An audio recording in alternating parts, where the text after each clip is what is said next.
Hello dear student, Shri Rajaram उच्च माध्यमिक विद्यालय सांचौर की यूट्यूब ऑनलाइन क्लासेस में आपका स्वागत है। आज मैं डिस्कस करने वाला हूँ क्लास 12th केमिस्ट्री का एक लेक्चर है। टॉपिक है स्टीरियो आइसोमेरिज्म। बहुत इंटरेस्टिंग और एग्ज़ाम के पॉइंट ऑफ व्यू से 3 से 4 मार्क्स का क्वेश्चन बोर्ड एग्ज़ाम के अंदर पूछा जाता है। तो आज जो हम डिस्कस करेंगे वो है स्टीरियो आइसोमेरिज्म। इसको हिंदी में बोला जाता है त्रिविम समावयवता। अब हम देखेंगे त्रिविम समावयवता क्या होती है। तो ऐसे कोई भी कार्बनिक यौगिक जिसके अणुसूत्र या अणुभार क्या होते हैं, समान होते हैं, लेकिन उसकी त्रिविम व्यवस्थाओं में भिन्नता पाई जाती है, ऐसे यौगिक क्या कहलाएंगे? त्रिविम समावयवी यौगिक कहलाएंगे। और इस परिघटना को त्रिविम समावयवता कहते हैं। तो हम इसकी पहले डेफिनेशन देखेंगे। ऐसे कार्बनिक अणु जिनका अणुभार या बोला जाए इसको अणुसूत्र समान हो, यानी कि अणुसूत्र या अणुभार तो क्या हो, समान हो, लेकिन इसके त्रिविम व्यवस्था में या व्यवस्थाओं में भिन्नता पाई जाती है, ऐसे यौगिक क्या कहलाते हैं? ऐसे यौगिक त्रिविम समावयवी तथा इस परिघटना को स्टीरियो आइसोमेरिज्म यानी कि त्रिविम समावयवता कहते हैं। अब कार्बनिक अणु या यौगिक जिनका अणुभार समान हो लेकिन उसकी त्रिविम व्यवस्थाओं में भिन्नता हो। त्रिविम व्यवस्था का मतलब एक यौगिक ऐसा होगा जो सिस ज्योमेट्री दर्शाएगा, सिस विन्यास दर्शाएगा। सिस का मतलब होता है कि सेम साइड के अंदर सेम ग्रुप सेम साइड में होते हैं, तो उसको सिस अरेंजमेंट कहते हैं। और यदि सेम ग्रुप अपोजिट साइड में होता है तो उसको ट्रांस अरेंजमेंट कहते हैं। मतलब स्पेस में, अंतरिक्ष में उस मॉलिक्यूल्स का, उस कार्बनिक अणु का ओरिएंटेशन अलग अलग होता है, उसका अभिविन्यास अलग अलग होता है, आगे डिस्कस करूँगा। तो उसकी त्रिविम व्यवस्थाओं में भिन्नता पाई जाती है। कोई यौगिक होगा वो सिस विन्यास दर्शाएगा, तो कोई यौगिक होगा वो ट्रांस विन्यास दर्शाएगा। इसको हम डिस्कस करेंगे। तो ऐसे कार्बनिक अणु या यौगिक जिनका अणुभार क्या हो, समान। समावयवता की यही पहली शर्त है कि अणुभार क्या होना चाहिए, समान। समावयवता जो टर्म दिया था वो सबसे पहले बर्जीलियस नाम का एक साइंटिस्ट था, उसने आइसोमेरिज्म टर्म को सबसे पहले दिया था। तो आइसोमेरिज्म है तो शर्त यह है कि उसका अणुभार या अणुसूत्र तो क्या होना चाहिए, समान होना चाहिए, लेकिन इसकी त्रिविम व्यवस्थाओं में क्या होती है, भिन्नता पाई जाती है। ऐसे यौगिक क्या कहलाएंगे, त्रिविम समावयवी यौगिक कहलाएंगे। और इस परिघटना को या इस घटना को कहा जाएगा त्रिविम समावयवता। अब बच्चों, त्रिविम समावयवता होती है, ये 2 प्रकार की होती है। त्रिविम समावयवता कितने प्रकार की होती है? 2 टाइप की होती है। फर्स्ट जो होती है वो है विन्यासी समावयवता, विन्यासी समावयवता। और एक होती है कन्फर्मेशनल आइसोमेरिज्म, जिसको कहा जाता है सरूपण समावयवता। एक तो विन्यासी समावयवता होती है और एक क्या कहलाती है, सरूपण समावयवता। तो पहले हम देखेंगे विन्यासी समावयवता। तो विन्यासी समावयवता में क्या होता है, इसमें भी अणुभार या अणुसूत्र तो क्या रहेगा, समान। यानी कि वे कार्बनिक यौगिक या वे यौगिक जिनका अणुभार तो इधर भी क्या रहेगा, समान, लेकिन इनके विन्यासों में भिन्नता पाई जाती है। नाम है विन्यासी समावयवता, मतलब विन्यासों में क्या पाई जाती है? विभिन्नता पाई जाती है, भिन्नता पाई जाती है। ऐसे यौगिक क्या कहलाएंगे? विन्यासी समावयवी यौगिक कहलाएंगे। विन्यासों में क्या पाई जाती है? भिन्नता पाई जाती है। और ऐसे यौगिकों का अणुसूत्र और अणुभार भी क्या रहेगा? समान रहेगा। और विन्यास अलग अलग होंगे। किसी यौगिक का विन्यास सिस होगा तो किसी का ट्रांस होगा, किसी का सिन होगा तो किसी का एंटी होगा। इस टाइप से उसका अरेंजमेंट अलग अलग होगा, उसका विन्यास अलग अलग होगा। ऐसे यौगिक क्या कहलाएंगे? विन्यासी समावयवी यौगिक कहलाएंगे। और इस घटना को भी क्या कहा जाएगा? विन्यासी समावयवता। अब विन्यासी समावयवता ये भी दो प्रकार की होती है। एक तो होती है ज्यामितीय समावयवता, ज्यामितीय समावयवता जिसको बोला जाता है ज्योमेट्रिकल आइसोमेरिज्म, ज्योमेट्रिकल आइसोमेरिज्म। और एक होती है प्रकाशिक समावयवता। एक तो ज्योमेट्रिकल आइसोमेरिज्म और एक होती है ऑप्टिकल आइसोमेरिज्म। ज्यामितीय समावयवता और प्रकाशिक समावयवता ये दो प्रकार की होती है। त्रिविम समावयवता, उसमें सबसे पहले जो हम डिस्कस करेंगे वो है हमारे पास में ज्योमेट्रिकल आइसोमेरिज्म। अब देखो ज्योमेट्रिकल आइसोमेरिज्म कैसे यौगिकों में पाई जाएगी, क्या होती है, उसको हम डिस्कस करेंगे। हम जानते हैं कि एल्केन होता है, एल्केन के अंदर कार्बन और कार्बन के बीच में कौन सा बॉन्ड पाया जाता है? हम सब जानते हैं बच्चों, एकल बॉन्ड पाया जाता है। एल्केन के अंदर कार्बन और कार्बन के बीच कौन सा बॉन्ड पाया जाता है? सिंगल बॉन्ड पाया जाता है, एकल बंध पाया जाता है। इसीलिए एक कार्बन का दूसरे कार्बन के सापेक्ष फ्री रोटेशन यानी कि मुक्त घूर्णन हो जाता है, क्योंकि बॉन्ड कैसा है? सिंगल बॉन्ड है। सिंगल बॉन्ड की वजह से एक कार्बन का दूसरे कार्बन के सापेक्ष मुक्त घूर्णन हो जाता है।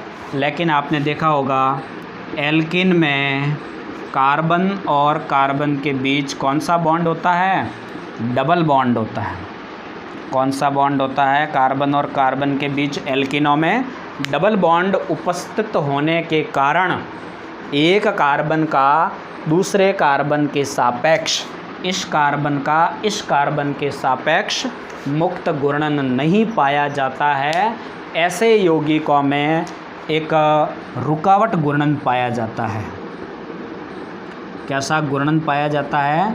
रुकावट घूर्णन, या इसको बोला जाता है प्रतिबंधित घूर्णन, इसको बोला जाता है रेस्ट्रिक्शन रोटेशन, रेस्ट्रिकेशन रोटेशन, यानी कि मुक्त घूर्णन या प्रतिबंधित घूर्णन पाया जाता है। इसी प्रतिबंधित या मुक्त घूर्णन के कारण ऐसे यौगिकों में या ऐसे यौगिकों की एक से अधिक ज्यामितियाँ बढ़ती है। ऐसे यौगिक ज्यामितीय समावयवी कहलाएंगे। और इसी घटना को हम क्या कहा जाएगा? Geometrical isomerism. तो अपने पास में ज्योमेट्रिकल आइसोमेरिज्म की परिभाषा क्या हुई?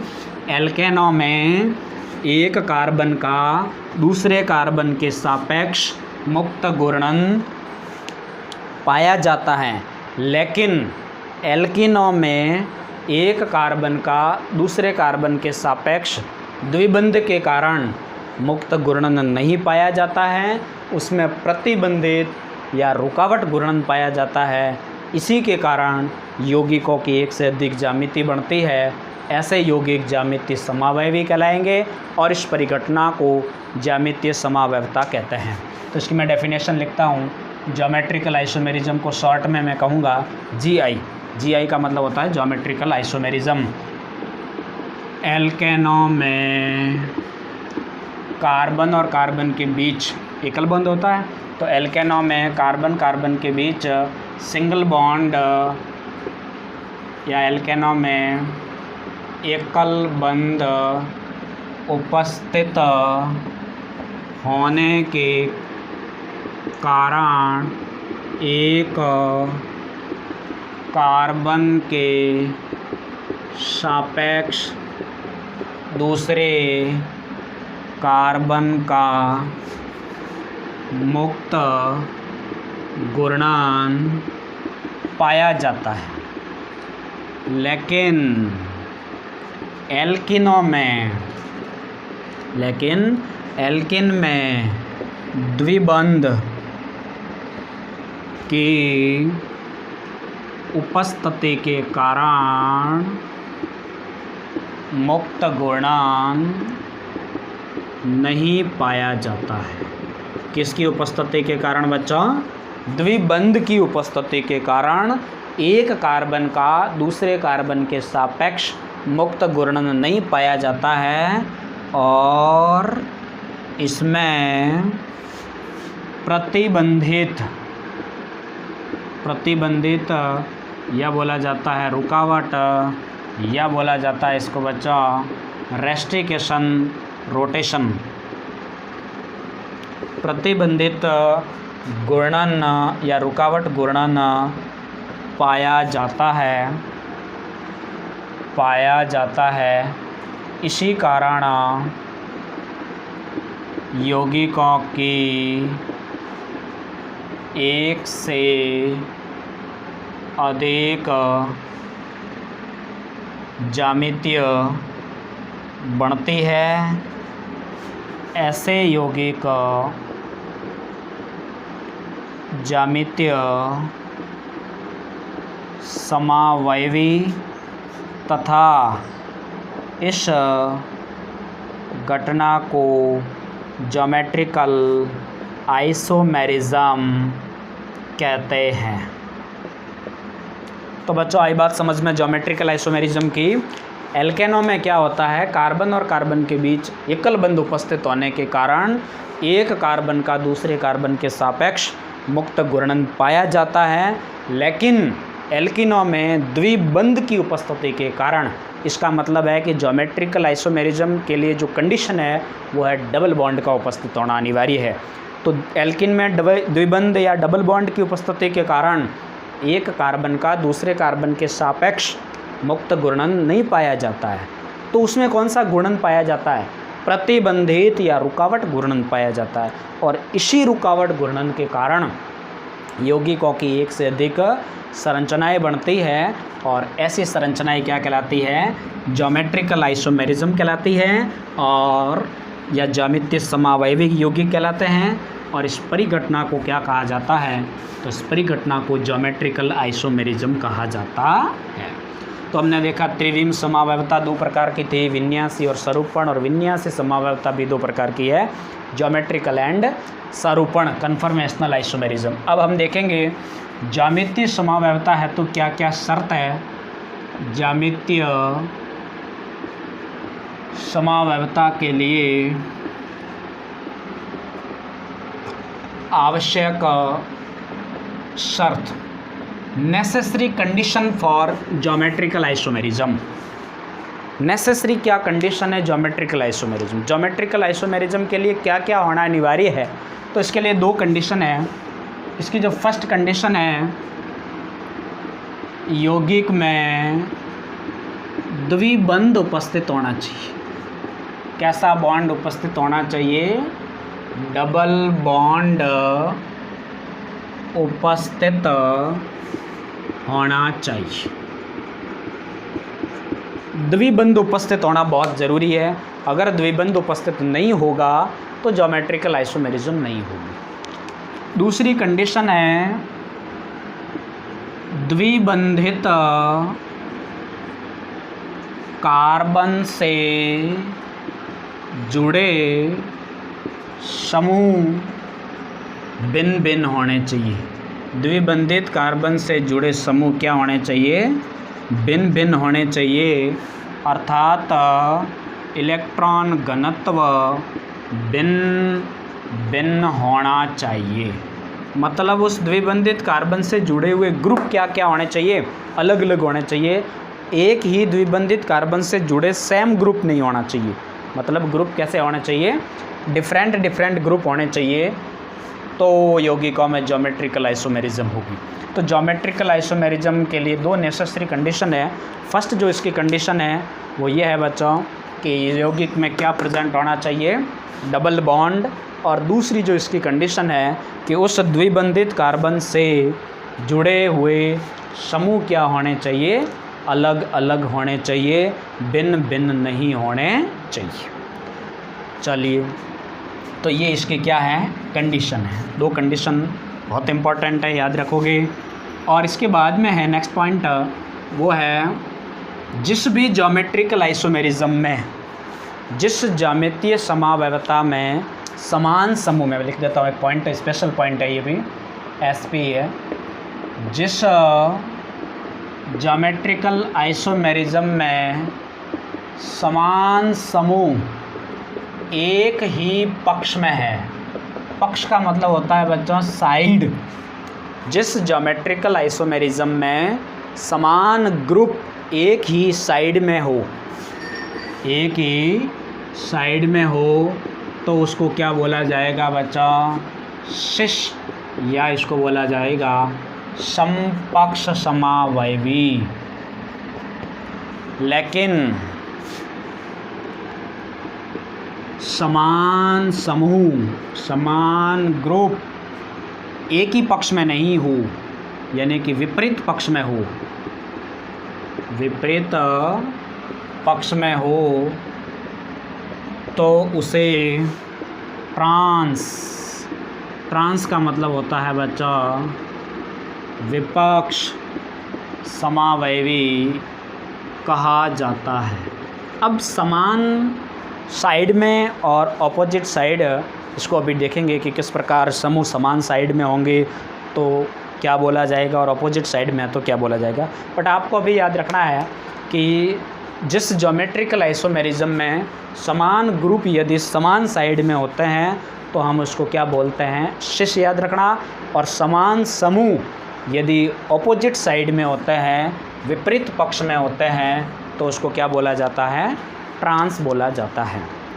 अब पॉइंट है कि भाई कैसे यौगिकों में ज्योमेट्रिकल आइसोमेरिज्म पाई जाएगी। तो geometrical isomerism GI, geometrical isomerism निम्न यौगिकों में पाई जाती है। तो ऐसे खास करके 3 यौगिक है बच्चों।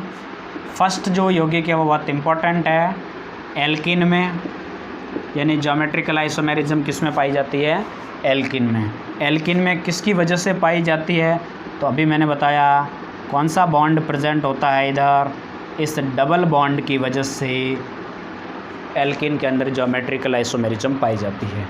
दूसरी बात है ऑक्जिम में, किस में, ऑक्जिम में। ऑक्जिम क्या होता है अभी थोड़ी देर बताऊंगा, लेकिन फ़िलहाल शॉर्ट में बता देता हूँ। एल्डिहाइड और कीटोनों का नाम आपने सुना होगा, 12th क्लास के अंदर एक 12 चैप्टर है, उसमें मैं बताऊंगा। एल्डिहाइड और कीटोन युक्त क्रियात्मक समूह है। तो एल्डिहाइड और कीटोनों ये दोनों कार्बोनिल यौगिकों में आते हैं। तो एल्डिहाइड और कीटोनों की रिएक्शन जब हाइड्रोक्सिल एमीन के साथ करवाएंगे तो अपने पास में ऑक्जिम बनता है। तो ध्यान रखोगे ऑक्जिम में भी क्या होता है, कार्बन और नाइट्रोजन के बीच में कौन सा बॉन्ड प्रेजेंट होता है, डबल बॉन्ड उपस्थित होता है। और इसी वजह से ऑक्जिमों में भी ज्योमेट्रिकल आइसोमेरिज्म पाई जाती है। और तीसरी बात है एलिसाइक्लिक यौगिकों में, एलिसाइक्लिक यौगिकों में, एलिसाइक्लिक यौगिकों में क्या उपस्थित होता है बच्चों, वलय उपस्थित होती है, रिंग उपस्थित होती है। और इसी रिंग की वजह से एलिसाइक्लिक यौगिकों में भी ज्योमेट्रिकल आइसोमेरिज्म पाई जाती है। तो ये सारी बातें देखी है कि डबल बॉन्ड होना चाहिए। दूसरी चीज़ हमने देखी है कि द्विबंधित कार्बन पर जुड़े समूह अलग अलग होने चाहिए, ये 2 इसकी कंडीशन थी। इसके बाद में हमने देखा कि समान समूह यदि समान साइड में होते हैं तो इसको हमने सिस बोला, ऑपोजिट साइड में होते हैं तो उसको हमने ट्रांस बोला। इसके अलावा ज्योमेट्रिकल आइसोमेरिज्म 3 कंपाउंडों में पाई जाती है। फर्स्ट है एल्केन, सेकंड है ऑक्जिम और थर्ड जो हमारे पास में है वो है एलिसाइक्लिक यौगिक। अब सबसे पहले फर्स्ट हम देखेंगे इन एल्किन, यानी कि ज्योमेट्रिकल आइसोमेरिज्म किस में पाई जाती है, इन एल्किन। एल्किनों में क्यों पाई जाती है, तो मैं पहले से ही मैंने बता दिया कि एल्किनों में द्विबंध की उपस्थिति के कारण, एल्किनों में द्विबंध की उपस्थिति के कारण मुक्त घूर्णन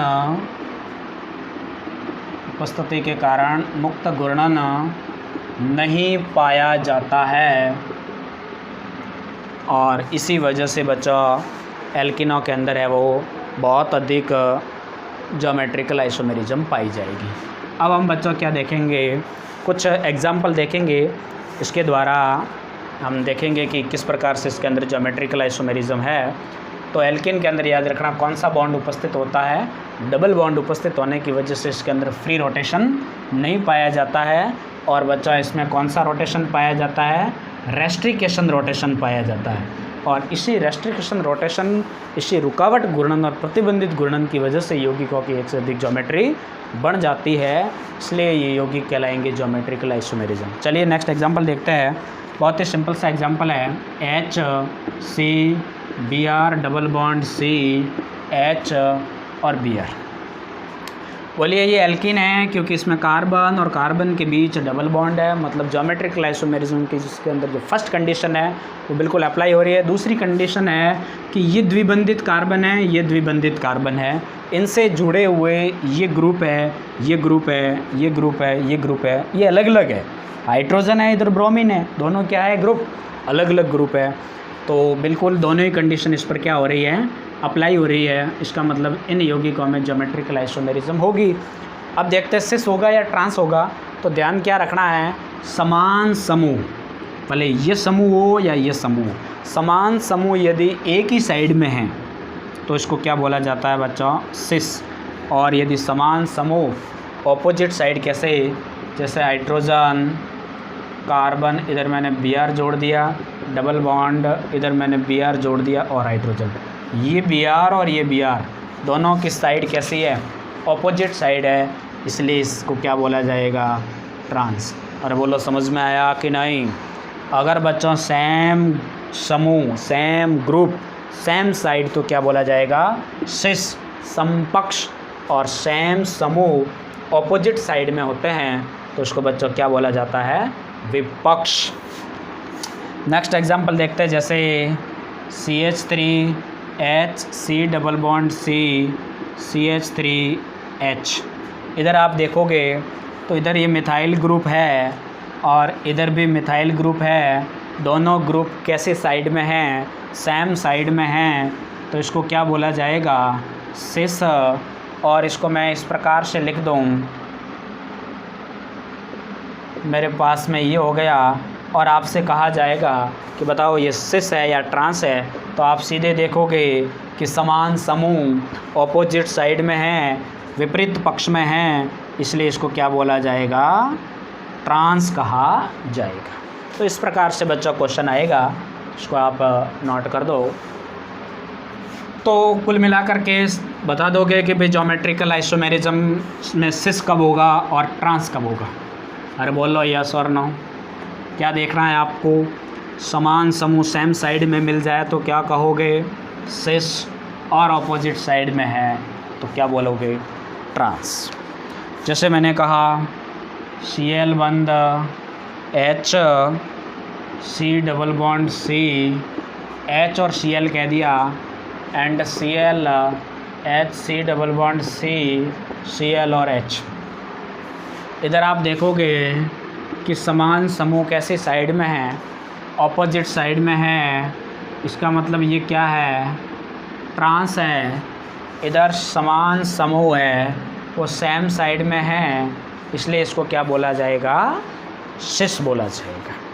नेक्स्ट एग्जांपल जैसे मैं बताता हूँ आपको, HOOC बंद CH double bond C H HOOC, ये कंपाउंड है, और एक है HOOC बंद C double bond C COOH और H।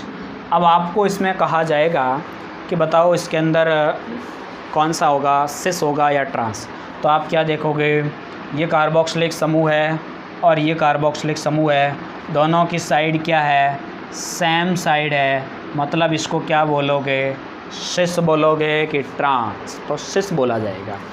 ये कार्बोक्सिलिक समूह और ये कार्बोक्सिलिक समूह दोनों की साइड कैसी है, ऑपोजिट साइड है, मतलब इसको क्या बोला जाएगा बच्चों, ट्रांस बोला जाएगा।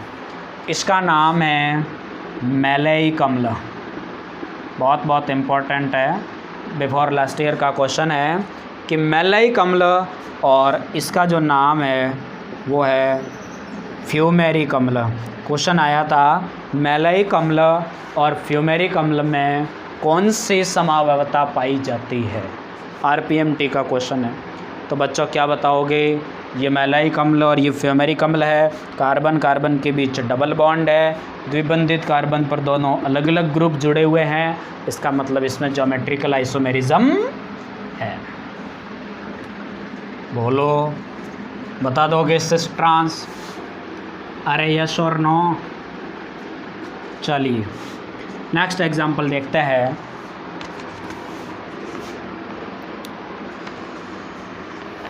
C2H5H डबल बॉन्ड CH और H। अब आपसे पूछा जाएगा कि बताओ इसमें ज्योमेट्रिकल आइसोमेरिज्म होगी या नहीं होगी। तो आप सीधा देखोगे कि भाई ये द्विबंधित कार्बन है, इधर ये ग्रुप जुड़ा हुआ है, ये ग्रुप जुड़ा हुआ है, ये द्विबंधित कार्बन है, इधर ये ग्रुप जुड़ा हुआ है, ये ग्रुप जुड़ा हुआ है, मतलब दोनों ही ग्रुप कैसे है, सेम ग्रुप है कि नहीं है। तो सेम ग्रुप होते हैं, कोई भी एक द्विबंधित कार्बन पर यदि समान समूह जुड़े हुए मिल जाते हैं तो उसके अंदर ज्योमेट्रिकल आइसोमेरिज्म नहीं होगी। इस पॉइंट को आप बिल्कुल ध्यान रखेंगे। तो क्या पॉइंट है, द्विबंधित, स्पेशल पॉइंट है ये, द्विबंधित कार्बन पर जुड़े हुए समूह यदि किसी एक कार्बन पर समान हो तो उसमें ज्योमेट्रिकल आइसोमेरिज्म नहीं पाई जाती है। बहुत बहुत इम्पोर्टेंट पॉइंट है कि द्विबंधित कार्बन परमाणुओं में से यदि किसी एक कार्बन परमाणु पर जुड़े हुए समूह यदि समान मिल जाते हैं तो ऐसे कंपाउंडों में बच्चों ज्योमेट्रिकल आइसोमेरिज्म नहीं होगी। इस बात का विशेष ख्याल रखें। तो देखना है कि आपको जुड़े हुए ग्रुप डिफरेंट होना चाहिए, उस द्विबंधित कार्बन पर जुड़े ग्रुप का इलेक्ट्रॉन घनत्व, इलेक्ट्रॉन डेंसिटी अलग अलग होनी चाहिए। चलिए नेक्स्ट एग्जांपल देखते हैं। CCl2 डबल बॉन्ड CH3 ये आ गया अपने पास में और आपसे कहा जाएगा कि बताओ ज्योमेट्रिकल आइसोमेरिज्म होगी या नहीं होगी। तो आप क्या करो, इसको खोल के लिख दो। यहाँ पे इस कार्बन पे कितने क्लोरीन जुड़े हुए, दो, एक क्लोरीन डबल बॉन्ड, यहाँ पे क्या जुड़ा हुआ, हाइड्रोजन और मिथाइल, या हाइड्रोजन लगा दो या मिथाइल लगा दो। तो आप क्या देखोगे, एक ही कार्बन पर दोनों ही ग्रुप क्या हो गए, सेम ग्रुप आ गए कि नहीं आए बच्चों। तो सेम ग्रुप आ गए, मतलब इसमें भी ज्योमेट्रिकल आइसोमेरिज्म नहीं होगी। अब आपको एक होमवर्क करके आना है, आपको बताना होगा कि बिल्कुल इसमें ज्योमेट्रिकल आइसोमेरिज्म होगी या नहीं होगी। यह आपका होमवर्क है। और एक और क्वेश्चन है, CH3 बंद CH डबल बॉन्ड CH2, इसमें भी आपको बताना है कि ज्योमेट्रिकल आइसोमेरिज्म होगी या नहीं होगी। तो ये दोनों आपके लिए क्या हो गए, एग्जाम्पल है। अब तो ये हुआ एल्किन वाली बात। अब हम देखेंगे ऑक्जिमो में ज्योमेट्रिकल आइसोमेरिज्म। अब ऑक्जिम में भी क्या पाई जाती है, ज्योमेट्रिकल आइसोमेरिज्म पाया जाता है। क्यों होता है ऑक्जिम में ज्योमेट्रिकल आइसोमेरिज्म, तो मैंने बताया कि ऑक्जिम में भी कार्बन और नाइट्रोजन के बीच क्या उपस्थित होता है, डबल बॉन्ड उपस्थित होता है। और इसी डबल बॉन्ड की वजह से क्या होता है, यौगिकों की एक से अधिक ज्योमेट्री बन जाती है, इसलिए इसमें भी ज्योमेट्रिकल आइसोमेरिज्म पाई जाती है। अब ऑक्जिम क्या होता है, तो इन ऑक्जिम क्या होता है, जब कार्बोनिल यौगिक, कार्बोनिल कंपाउंड में बच्चों एल्डिहाइड भी आ सकता है और कीटोन भी आते हैं। एल्डिहाइड एंड कीटोन ये कार्बोनिल यौगिकों में आता है। तो जब कार्बोनिल यौगिक यानी कि एल्डिहाइड और कीटोन की रिएक्शन की अभिक्रिया हाइड्रोक्सिलेमिन, ये है हाइड्रोक्सिलेमिन से करवाने पर क्या बनता है, ऑक्जिम बनता है। जैसे देखते हैं, ये अपने पास में मैंने मान लिया कि ये एल्डिहाइड है और इसकी रिएक्शन मैंने, ये है बच्चा हाइड्रोक्सिल ऑक्जिम।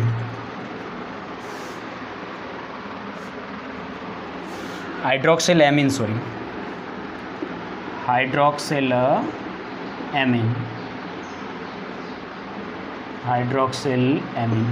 इसके साथ करवाते हैं तो इसका ऑक्सीजन और इसका H2 यानी कि यहाँ पर वाटर मॉलिक्यूल्स बाहर निकल जाता है, तो क्या बनेगा, CH3HC double bond NOH। Aldehyde जुड़ा हुआ है इसलिए इसको बोला जाएगा बच्चों एल्डो